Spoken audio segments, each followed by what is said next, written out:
Hello, আসসালামু আলাইকুম। কেমন আছেন সবাই? হোপফুলি সবাই ভালো আছেন। আজকে আমি তৈরি করব বাটার চিকেন। এজন্য ফ্রাই প্যানে আমি দিয়ে দিলাম সামান্য পরিমাণে বাটার। মানে চিকেনের জন্য যতটুকু লাগবে এতটুকু পরিমাণে। আমি এখানে 500 গ্রাম চিকেন ব্রেস্টকে কিউব করে কেটে নিয়েছি। নিয়ে এই বাটারের ভেতরে একটু ভালো করে ভেজে নেব। আর চিকেন ভাজতে তো বেশি সময় লাগে না। আমি 4 থেকে 5 মিনিট একটু ভেজে নিব। চিকেনগুলোকে প্রায় ভাজা হয়ে এসছে। এখন এই চিকেনগুলোর মধ্যে আমি কোহিনুর ব্র্যান্ডের বাটার চিকেন যে কুকিং সসটা রয়েছে এটা দিয়ে দিব। এটা পুরো প্যাকেটই দিয়ে দিব, কারণ 500 গ্রামের জন্য এই পুরো প্যাকেটই লাগবে।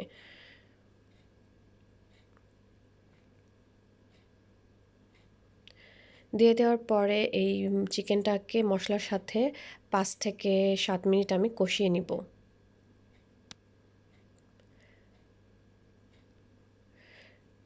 কষানো হয়ে গিয়েছে। এখন এই পর্যায়ে আমি দিয়ে দিব সামান্য পরিমাণে লবণ। লবণ দেওয়ার পরে আমি এটাকে আরেকটু কষাবো।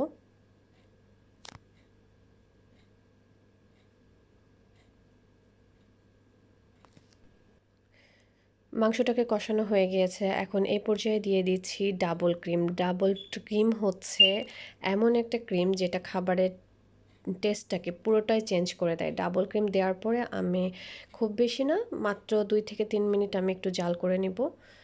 এই তো দেখতে পাচ্ছেন যে বাটারগুলো প্রায় উপরে উঠে এসছে। চুলাটা বন্ধ করার আগ দিয়ে আমি দিয়ে দিব সামান্য পরিমাণে ধনিয়া পাতা। দিয়ে এটাকে 1 মিনিটের মতো একটু ঢেকে রাখবো।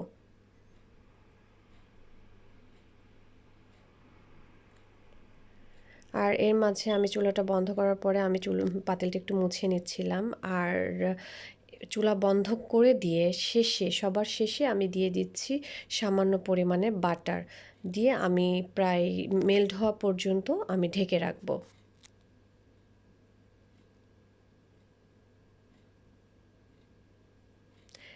এই তো তৈরি হয়ে গেল বাটার চিকেন। ঢাকনাটা খুলতে বাটারের সুন্দর একটা স্মেল, এত সুন্দর স্মেল, এটা এত ভালো লাগছিল।